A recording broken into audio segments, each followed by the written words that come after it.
In the latest episode of Saturday Night Live, Jean Smart took the stage as host and immediately made waves with a daring and divisive monologue. The target of her sharp wit? None other than Meghan Markle. The audience braced themselves as Smart began to unspool a series of biting jokes, each one more cutting than the last, with Markle's public persona squarely in the crosshairs.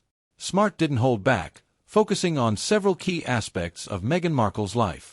From her strained relationship with the press to her frequent calls for privacy while maintaining a high-profile public image, the jokes were relentless. One particularly stinging remark came when Smart sarcastically referenced Markle's upcoming memoir, quipping, "You've got to admire someone who can write a book about privacy and then promote it on every talk show that'll have her." The crowd was initially unsure whether to laugh or cringe, but as the monologue continued, the room grew more tense. The tension reached its peak when the camera panned to the audience, revealing a visibly uncomfortable Meghan Markle. Her initial smile had faded as the jabs escalated, turning from playful mockery to harsh critiques of her activism and public life.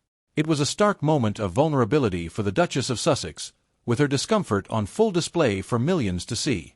Smart, however, was undeterred, moving from Markle's well-documented struggles with the media to poking fun at her advocacy work.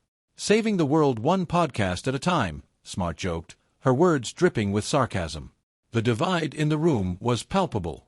Some members of the audience roared with laughter, appreciating Smart's boldness, while others sat in stunned silence, unsure if the jokes had crossed the line. The reaction on social media was even more explosive. Twitter and Instagram lit up with both praise and condemnation. One side applauded Smart for her fearless satire, noting that Markle, a public figure who often courts controversy, was fair game. Others, however, saw the performance as unnecessarily cruel, with some claiming that Smart had crossed a line into personal attack territory.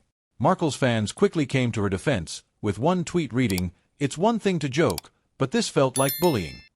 On the flip side, others celebrated Smart's daring approach, with one viral post stating, "Jean Smart just gave us one of the most memorable SNL monologues ever. No one else would have the guts to go after Meghan Markle like that." The monologue has now sparked a much larger conversation about the role of satire in modern-day celebrity culture. Is it the job of comedians to push the envelope, no matter the cost? Or is there a point where the jokes become too personal, too harsh, for even public figures to endure? Smart's performance has certainly ensured that this moment will go down in SNL history as one of the most polarizing. Despite the controversy, one thing is clear: Jean Smart's monologue has left a lasting impact. Whether it's remembered as a moment of comedic genius or a misstep in crossing the boundaries of taste, people are still talking about it, and likely will be for a long time.